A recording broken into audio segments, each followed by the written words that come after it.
السلام علیکم ورحمۃ اللہ وبرکاتہ ومغفرتہ۔ ویلکم بیک ٹو قرآنی فوائد چینل۔ دنیا میں رہنے والے تمام دوستوں کو قرآنی فوائد چینل کی طرف سے خوش آمدید۔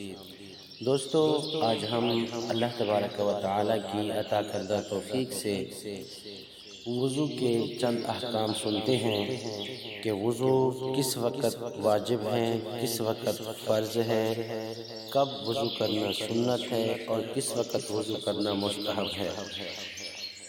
تو دوستو آئیے سنتے ہیں وضو کے چند احکام۔ سب سے پہلے وضو کس وقت کرنا فرض ہے۔ ہر نماز کے لیے چاہے فرض ہو یا نفل، وضو کرنا فرض ہے۔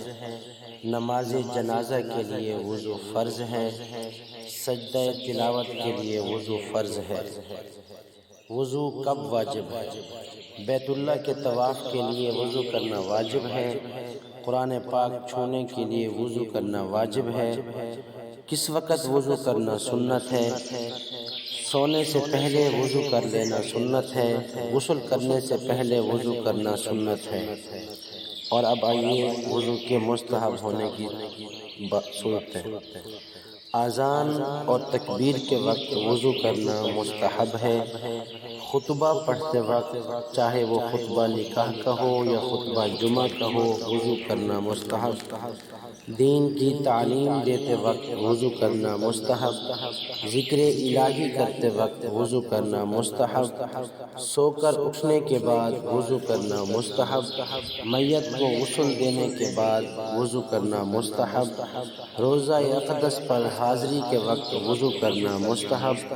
میدان عرفات میں ٹھہرنے کے وقت وضو کرنا مستحب۔ صفا اور مروہ کی سعی کے وقت وضو کرنا مستحب۔ جنابت کی حالت میں کھانے سے پہلے وضو کرنا مستحب۔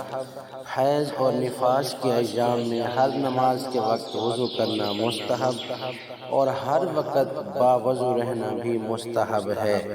اس کی بہت بڑی فضیلت ہے۔ تو دوستو، آج ہم نے اللہ تبارک و تعالی کی عطا کردہ توفیق سے وضو کے چند احکام سنے۔ دعا ہے اللہ تبارک و تعالی ہم سب کو عمل کی توفیق عطا فرمائے اور ہمیں دینی مسائل کا علم حاصل کرنے کی توفیق عطا فرمائے۔